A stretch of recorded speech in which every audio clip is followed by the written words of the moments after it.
अनुभाव हैं, हमारे पूज्य गुरुदेव के ही परिकर हैं। वो अपने समय में बड़े अधिकारी थे सरकारी,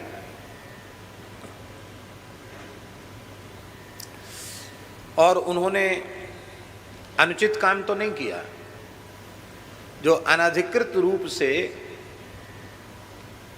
लोग बना देते हैं ना, रोड के सहारे या मंदिर के पास, कोई पहले से मजार वजार कुछ नहीं है और बना दिया, हरा कपड़ा डाला, झंडा लगाया, हो गया उनका स्थान। तो ऐसा कुछ उपद्रवी तत्वों ने ऐसा किया था।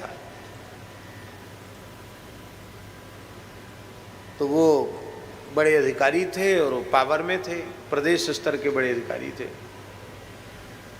तो उनको जहाँ काम का आदेश मिलता और वहाँ इस प्रकार का जो अनधिकृत कहीं कुछ होता है, उसको उन्होंने छोड़ा नहीं, खत्म कर दिया।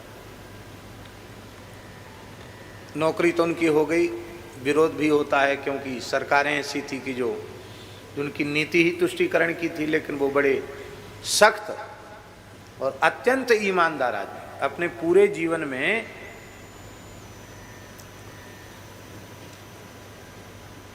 उनके जैसी ईमानदारी अन्यत्र खोजने से भी उदाहरण मिलना मुश्किल। माने सरकारी कार्य के लिए हैं तो सरकारी सुविधा का उपयोग, सरकारी कार्य नहीं है तो रिक्शा से चले जाएं, चाहे टैक्सी से चले जाएं, पर सरकारी वाहन का उपयोग, यदि सरकारी कार्य नहीं है तो भी उपयोग नहीं। बड़े ईमानदार आदमी, ब्राह्मण देवता है, ब्रजवासी। तो उन पर किसी ने कुछ प्रयोग कर दिया और उससे उनको बहुत ही विकट भयंकर दुस्वप्न आने लगे। वृद्ध से अब सेवानिवृत्त तो थे ही, बड़े बड़े भयंकर दृश्य दिखे उनको, और उससे डिप्रेशन जैसी स्थिति हो गई। और इलाज भी खूब हुआ, लेकिन कहीं कोई लाभ नहीं हुआ। पूजा पाठ जप वगैरह भी हुए, कोई विशेष लाभ नहीं हुआ। तो मेरे पास उन्होंने कहा कि महाराज जी बहुत परेशान है, क्योंकि दम बेचैनी हो जाती है, नींद पूरी होती नहीं है, और जैसी झपकी लगती तो ऐसे उटपटांग दृश्य दिखने लग जाते हैं, बड़े बड़े भयंकर दृश्य दिखते हैं।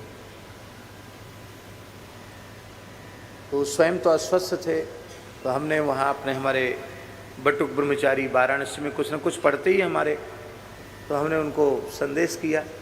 मैंने कहा वहाँ कुक्कुटेश्वर जा कर के अभिषेक करके आओ, इनके नाम गोत्र का उच्चारण करके शिव जी का अभिषेक करो। जिस दिन अभिषेक किया उसी दिन से वो खत्म हो गया। ऐसा नहीं कि इतने लाख जप, इतने हजार जप, इतने दिन तक,